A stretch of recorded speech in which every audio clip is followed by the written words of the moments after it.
নমস্কার বন্ধুরা। রাজরাজেশ্বরী রানী ভবানীর এই পর্বে দেখা যায় রামকান্ত ভবানীর দিকে বারবার দেখছে। তখন সত্য বলছে, কান্ত দাদা দুই দণ্ড দাঁড়িয়ে বৌঠানের সাথে কথা কইবে নাকি? তখন পিসেমশাই বলছে, আহা কান্ত ভাইয়া বকছো কেন? পেটে খিদে আর মুখে লাজ রাখতে নেই। ভবানী তখন বলছে, জোড়া চোখে সবসময় ভবানীকে দেখতে হবে না? সবাই যখন তামাশা করে আমার বুঝি লজ্জা করে না? এদিকে ভবানীর বাবা আরতি করতে গেলে মাকে খবর আসে নাটোর থেকে ভবানী আর জামাই আসছে।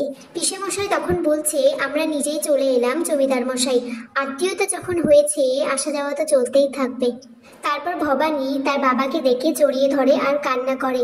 আর ভবানীর মা বলে, কতদিন পর দেখলাম মায়াটারে। ভবানীর মা বলছে, তুই দুষ্টুমি করতেছিস না তো ওই বাড়িতে? ভবানী তখন বলছে, আমি তো এখন বড় হয়ে গেছি মা। রামকান্ত বলছে, রাজধানীর প্রিয় সখী কই? ভবানী তখন বলছে, তাই তো মা, শিবানী কোথায়? শিবানী তখন অভিমান করে বলছে, আমি আসবো না খুড়ি, একখানা পত্র পাঠায় না, আমার খোঁজ নেয় না। তারপর সেখান থেকে সবাই চলে গেলে ভবানী মাকে বলে, তোমার রূপ দেখতে চেয়েছিলাম মা, তুমি দেখিয়েছ। আমি আর যুবরাজ কথা দিয়েছি তোমাকে নাটোরের সিংহাসনে প্রতিষ্ঠা করব। এদিকে চণ্ডী মণ্ডপে গ্রামের বাকিরা আর তর্কালঙ্কার মশাইরা এসে উপস্থিত হয়েছেন। রামকান্ত তখন বলে, কিছুদিন পর আমার রাজ্যাভিষেক, আর আমি আপনাদের সবাইকে আমন্ত্রণ জানাবো। আপনারা সবাই আসবেন, আপনাদের আশীর্বাদ আমাদের একান্তই প্রয়োজন। তখন তর্কালঙ্কার মশাই বলছে, মেয়ে মানুষে আবার কি দায়িত্ব পালন করবে, ওদের তো শক্তিই নেই। রামকান্ত তখন বলছে, না তর্কালঙ্কার মশাই, ভবানীর যুক্তি শক্তি আর বুদ্ধি ওর কিন্তু খুব উচ্চমানের, আর রাজ্য পরিচালনায় ভবানী ছাড়া আমি অসম্পূর্ণ।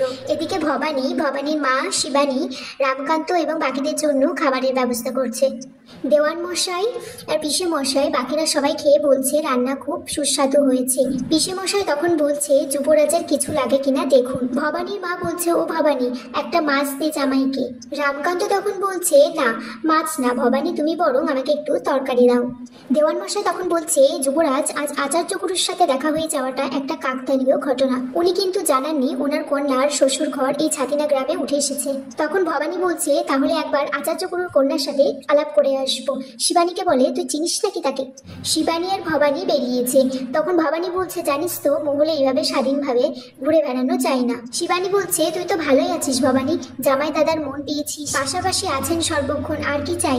ভবানী তখন বলছে, মর্যাদা দিয়েছে ঠিকই, কিন্তু ওনার মন পেয়েছে কিনা জানি না। শিবানী তখন বলছে, এই মুখপুরি, তুই কি বলছিস এসব? জামাই দাদা তোকে চোখে হারাচ্ছে আর তুই বলছিস মন পাসনি? ভবানী আর শিবানী তারপর আচার্য গুরুর মেয়ের বাড়িতে আসে আর বলে যে রাজ্যাভিষেকের দিন যেতে, কিন্তু আচার্য গুরুর মেয়ে বলে, এই বাড়িতে অনেক নিয়ম গতিতে মেয়েদেরকে বাইরে যেতে দেয় না। এদিকে ভবানীর মা বাবা শিবানী সবাই নাটোরে এসেছে। পিসি ঠাম্মা তখন বলছে, কি চৌধুরী মশাই, আগের বার তো কিছু নিয়ে এসেছিলেন হাতে করে, এবার তো দেখছি কিছুই নিয়ে আসেননি। এইসব বলে তাদেরকে অপমান করতে থাকে। আর এখানেই আজকের পর্ব শেষ হয়ে যায় বন্ধুরা।